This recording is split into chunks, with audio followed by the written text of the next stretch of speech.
بہنیں جب گھر رکنے کے لیے آئیں تو ایک وقت کا کھانا اپنی بیوی سے پکوائیں کہ میری بہن آئی ہوئی ہے تو آج کھانا کون پکائے گا, آپ پکا کے ان کو کھانا کھلاؤ گی, مہمان ہے.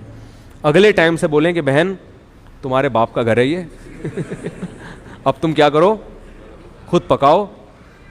چلو میری بیوی کے لیے نہیں تو اپنے لیے خود پکاؤ. تو یہ جا کے پھر بیوی پہ اتنی ذمہ داریاں ڈالنا. میں ساس سسر کی خدمت کا قائل ہوں. جو عورتیں اپنے ساس سسر کی خدمت نہیں کرتی میں کبھی بھی ان کو اپریشیٹ نہیں کرتا. گھر میں بزرگ ہیں تو آپ کو اخلاقی خدمت کرنی پڑے گی, لیکن میرے بھائی اس خدمت کے بھی کوئی ایک حد. چلو ساس سسر کی ہے تو وہ دیوروں کا بھی سارا بوجھ اس پہ ڈالا ہوا ہے.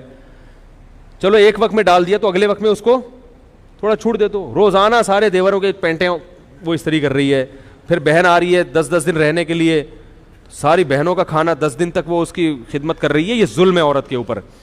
کمزور کو جو ہے نا اتنا نہیں آپ اس کے اوپر بوجھ ڈالیں, کہ بہت سی عورتیں کہہ نہیں پاتی ہیں بیچاری, لوگ کر رہے ہوتے ہیں کہ ہماری خاندانی پرمپرا ہے. تو یہ ظلم جائز نہیں ہے ایک وقت کا. باقی اس سے بعد بہن کو بولے چائے بھی خود پیو گی, پانی بھی کیا کرو گی. بعض عورتوں کی عادت ہوتی ہے آ کے لیٹ جاتی ہیں, بولیں یہ لے آؤ وہ لے آؤ, نا یہ کر لو وہ کر لو. خود ہلو نا یار, خود ہلو. یہ تو پھر بھی میں کہتا ہوں 1-2 ٹائم کا کھانا بیوی کو چاہیے کہ وہ بہن کے لیے پکا لے, مہمان ہے. ہمارے حضرت اتنا کرتے تھے کہ اپنی خدمت میں اپنی بیوی سے, یہ تو بڑے خاندانی اخلاق ہیں جو مارکیٹ سے کیا ہیں. عورت کو چاہیے خود سے شوہر کی خدمت کرے اور اپنے سسر اور ساس کی. باقیوں کی خدمت کرے نہیں کرے اس کی مرضی ہے, لیکن ساس سسر اور شوہر ان کی خدمت بڑھ چڑھ کے خود سے کرے. اور ساس اور سسر کو چاہیے کہ جب وہ خدمت کر رہی ہے تو آپ خود سے اس کا بھی خیال کرو, اس کو تھوڑا سا سوتے وہ کا نہ اٹھاؤ. اب ساس اگر بہت بوڑھی ہے بیچاری, اٹھ کے جا نہیں سکتی کچن تک, پھر تو چلو سوتی ہوئی بہو کو اٹھا دے. اگر خود سے جا سکتی ہے تو کوئی کسی سوتے ہوئے کو اٹھانا یہ کیا ہے, بولو بھائی. ہم نے کسی عالم بزرگ کو نہیں دیکھا بیوی سو رہی ہو تو اس کو اٹھا کے بولیں کہ ناشتہ بناؤ. سوتے ہوئے کو جگانا یہ کیا ہو جاتا ہے, بشرطے کہ 18 گھنٹے سے نہ سو رہی ہو. آواز تو صحیح آ ہی نہیں رہی ہے, کیا کریں یار, تصویر پہ گزارا کریں آپ لوگ. تو یہ کچھ اخلاق ہوتے ہیں میرے بھائی. خام خامے چائے بنا لو یار. میں الحمدللہ گھر والے اگر سو رہے ہوں تو خود ہی چائے تو میں پیتا نہیں ہوں, لیکن اگر بھی بنانی ہو تو کیا کرتا ہوں. ایک دفعہ پکڑا گیا تھا, کوئی ملنے کے لیے آیا, میں چائے بنا رہا تھا اور وہ رشتے والے آئے تھے, تو انہوں نے کہا ان کا تو گھر میں رو بھی نہیں ہے. تو میں نے کہا آپ نے چائے بنا پکڑا ہے. ایک دفعہ ایک خاتون آئی تھی, جھاڑو لگاتے ہوئے پکڑ لیا تھا انہوں نے مجھے. واقعتاً میں جھاڑو لگا رہا تھا, آپ حیران ہوں گے.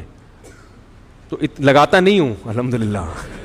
ایک دن کیا ہوا کہ میں لگا رہا تھا, اب وہ پتہ نہیں مجھے واقعہ یاد نہیں کیوں لگا رہا تھا, کیا ہوا تھا, کوئی مجبور ہو گیا تھا یا کیا تھا مسئلہ تھا. اب یہ تو راز کی باتیں اللہ ہی جانتا ہے. تو یہ تو جب نبی صلی اللہ علیہ وسلم گھر میں آتے تھے تو گھر میں گھر والوں کے ساتھ ہاتھ اتنے نیک ہم نہیں ہیں کہ آپ سمجھیں کہ اتنے جا کے ہاتھ بٹاتے ہیں, اتنے نیک ہم بھی نہیں ہیں. لیکن بہرحال نبی کے اخلاق ہم آپ کو بتا رہے ہیں. میں اس لیے کہ گھر والے بھی بیان سنتے ہیں نا, وہ بولیں گے یار آج تو بڑی بڑی چھوڑ رہا ہے بیٹھ کے, میں یہ بھی کرتا ہوں میں یہ بھی کرتا ہوں. تو جو ہے کیا نام ہے, یوٹیوب پہ ہر کچھ آ جاتا ہے, سب پکڑا جاتا ہے آدمی. بہت مشکل ہے جھوٹ بولنا آج کل. تو لیکن جو رسول اللہ صلی اللہ علیہ وسلم کے اخلاق تھے, تو میں یہ عرض کر رہا تھا کہ اگر وہ بوڑھے ہیں تو پھر تو ٹھیک ہے وہ اٹھا دیں سوتی, لیکن اگر جوان ہیں تو بہو جاگ رہی ہے تو بولیں, سو گئی ہے سونے دیں بھائی, آپ خود جا کے پانی پی لیں, خود چائے بنا لیں, چھوٹے موٹے کام کیا کر لیں خود ہی کر لیں. سوتے ہوئے کو نہ اٹھاؤ, یہ بڑا برا ہوتا ہے جب آدمی خود سو رہا ہو, کوئی آپ کو آ کے اٹھا دے اور بولے یہ کرو, اور کوئی کام بھی اتنا امپورٹنٹ نہ ہو. یہ تو کوئی کسی کو ہاسپٹل لے کے جانا ہے, کوئی ایسا بڑا مسئلہ ہے تو ٹھیک ہے. تو شوہر کو بھی چاہیے کہ سوتی ہوئی بیوی کو نہ اٹھائے. جب شوہر کو جو جس کا حق بہت زیادہ ہے.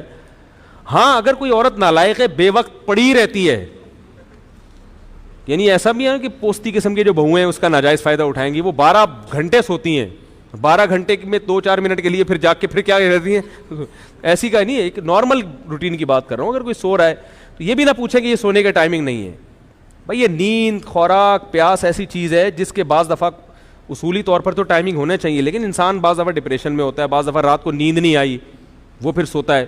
تو اب گھر میں ایسا ماشاء اللہ لگا ہوا ہوتا ہے کہ اب بہو کو رات کو نیند نہیں آئی پھر بھی فجر کے بعد سونے کی اجازت نہیں ہے. بھائی اب نیند نہیں آئی تو سونے دو اس کو.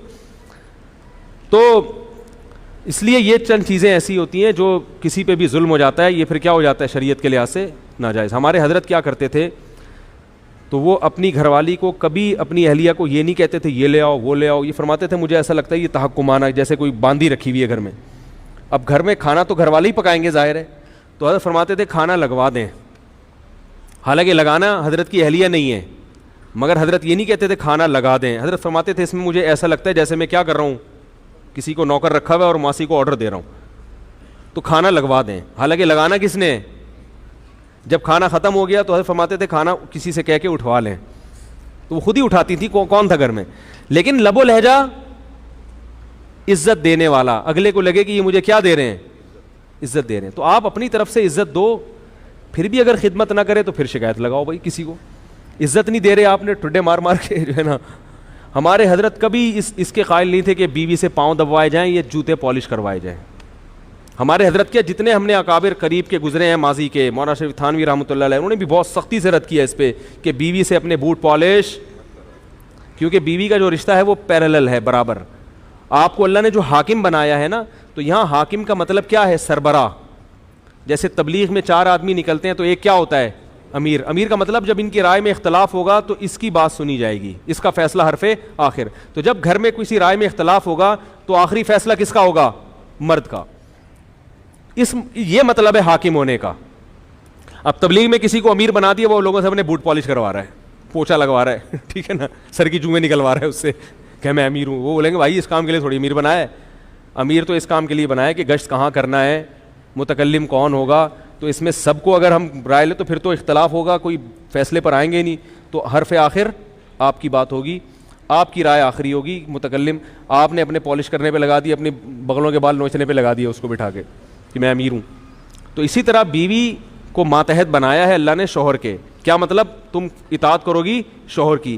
تو اطاعت کا مطلب یہ نہیں کہ وہ آپ کی کیا بن گئی، نوکر بن گئی یا غلام بن گئی۔ تو لہذا بات کرنے کا اسٹائل ایسا نہیں ہو جیسے نوکروں سے بات کی جاتی ہے۔